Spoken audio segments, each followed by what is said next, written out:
मुगाचा हलवा. बऱ्याच लग्न समारंभामध्ये मुगाचा हलवा हा केला जातो. अगदी तशाच पद्धतीने मुगाचा हलवा कसा करायचा याची रेसिपी आज मी तुम्हाला सांगणार आहे. मुगाचा हलवा करण्यासाठी सर्वात आधी इथे मी 1 वाटी मूग स्वच्छ धुवून घेतलेले आहेत. मूग डाळ ही 2 ते 3 वेळेस मी स्वच्छ पाण्याने धुवून घेतलेली आहे व तिला कमीत कमी 4 तास हे पाण्यामध्ये भिजवून घेतलेले आहे. तुम्ही हे रात्रभर देखील भिजत ठेवू शकता.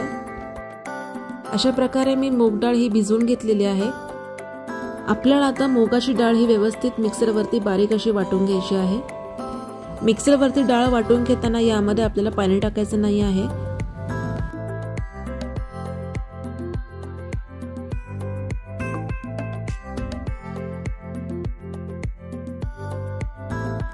अशा प्रकारे मी मुगाची डाळ ही वाटून घेतलेली आहे. शक्य होईल तितके कमीत कमी पाणी टाकून आपल्याला मुगाची डाळ ही वाटून घ्यायची आहे. मुगाची डाळ वाटून झालेली आहे. आता हिला आपण थोडा वेळ बाजूला ठेवून देणार आहोत. आता एका कढईमध्ये मी 1 चमचा तूप घेऊन त्यामध्ये थोडेसे काजू बदामाचे तुकडे टाकून परतून घेणार आहे.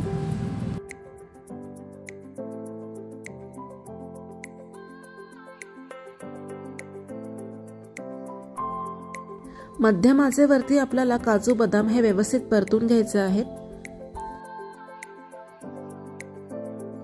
काजू बदामाचे तुकडे आता व्यवस्थित हे परतून झालेले आहे व आता ते देखील बाजूला काढून घेऊयात.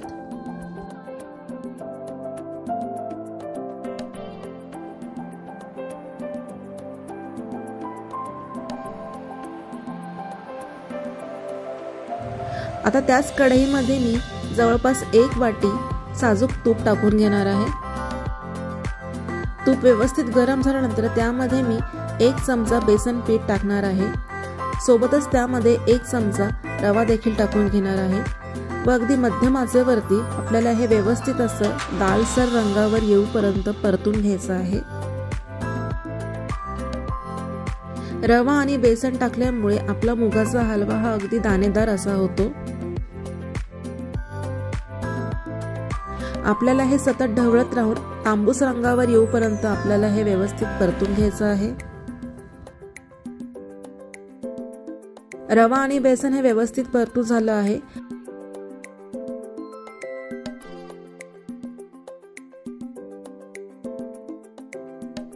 आता यामध्ये आपल्याला आपण जे मूग वाटून घेतलेलं आहे ते याच्यामध्ये टाकून घ्यायचं आहे.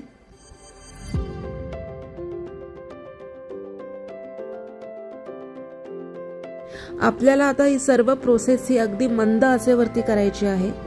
मूग टाकून झाल्यावरती आपल्याला हे सतत ढवळत राहून हे व्यवस्थित असं परतून घ्यायचं आहे. सुरुवातीला मुगाचा हलवा हा खाली लागत असतो, त्यामुळे आपल्याला हे सारखं तळापासून आपल्याला हलवून घ्यायचं आहे.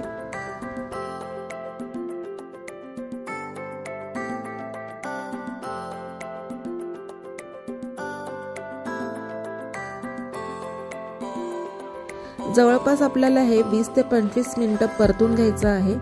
परतून झाल्यानंतर मिश्रण हे आपोआप कढईपासून दूर होते व याला तूप देखील सुटते. मिश्रण परतेपर्यंत आपण थोडासा साखरेचा पाक तयार करून घेणार आहोत. 1 वाटी मुगाचा हलवा करण्यासाठी इथे मी 3 वाटी पाणी घेतलेलं आहे. त्यामध्ये मी 1.25 कप साखर टाकून घेणार आहे. साखर टाकल्यानंतर त्यामध्ये चवीप्रमाणे मीठ व 10 ते 12 केसराचे धागे टाकून आपल्याला हे व्यवस्थित मिश्रण मिक्स करून घ्यायचं आहे व आपल्याला साखर विरघळेपर्यंत हे व्यवस्थित असं गरम करून घ्यायचं आहे.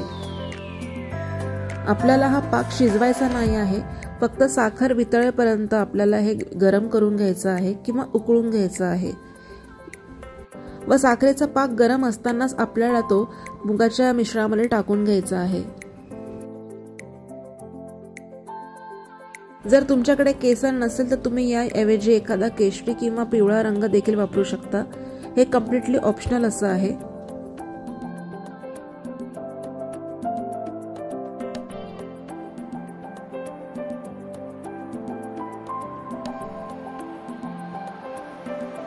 साखरेचा पाक हा तयार झालेला आहे. आता सर्वात शेवटी आपल्याला इथे वाटून घेतलेली विलायची पावडर देखील टाकून घ्यायची आहे.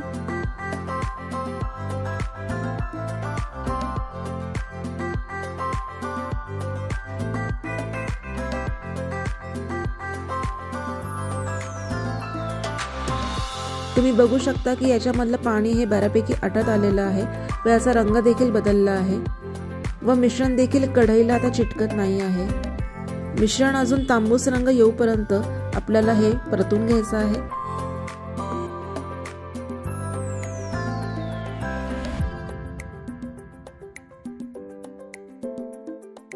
तुम्ही बघू शकता की अशा प्रकारे आपलं हे व्यवस्थित मिश्रण परतून झालेलं आहे व याचं तूप देखील सुटलेलं आहे व याचा कलर देखील बऱ्यापैकी तांबूस असा झालेला आहे।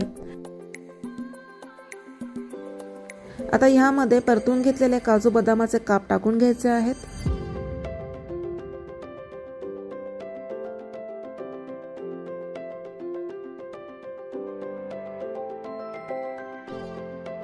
आता ह्यानंतर आपल्याला तयार करून घेतलेला गरम पाक ह्यामध्ये टाकून घ्यायचा आहे।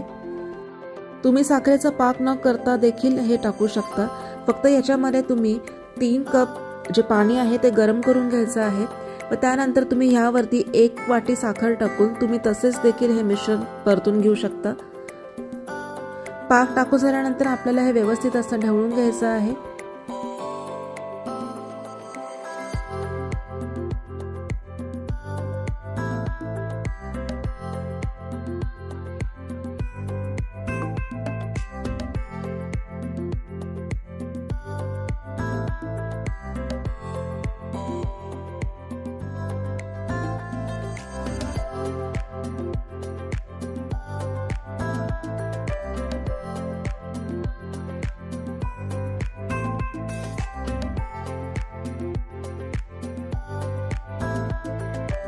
सर्व मिश्रण एकजीव झाल्यानंतर आता यावरती आपल्याला झाकण ठेवून द्यायचं आहे व 5 ते 7 मिनिटं आपल्याला याची एक वाफ काढून घ्यायची आहे।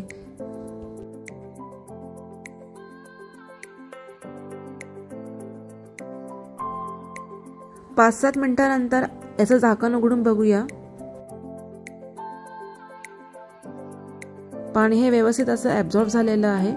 आता याला एकदा पुन्हा आपण मिक्स करून घेऊयात।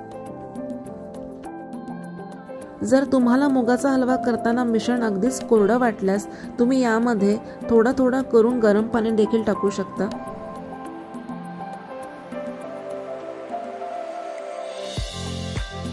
आपल्याला संपूर्ण प्रोसेस ही अगदी मंद आचेवरतीच करायची आहे। मुगाचा हलवा तयार आहे। आता फक्त इथे मी झाकण ठेवून 2 मिनिटं याची वाफ काढून घेणार आहे।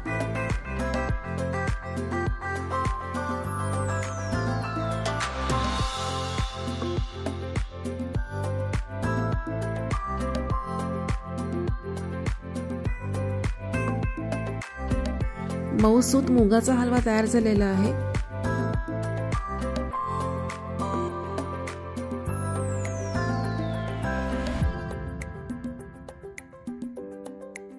गरमागरम मुगाचा हलवा सर्व करा आणि माझा व्हिडिओ आवडला असल्यास नक्की लाईक करा, शेअर करा आणि सबस्क्राईब करा।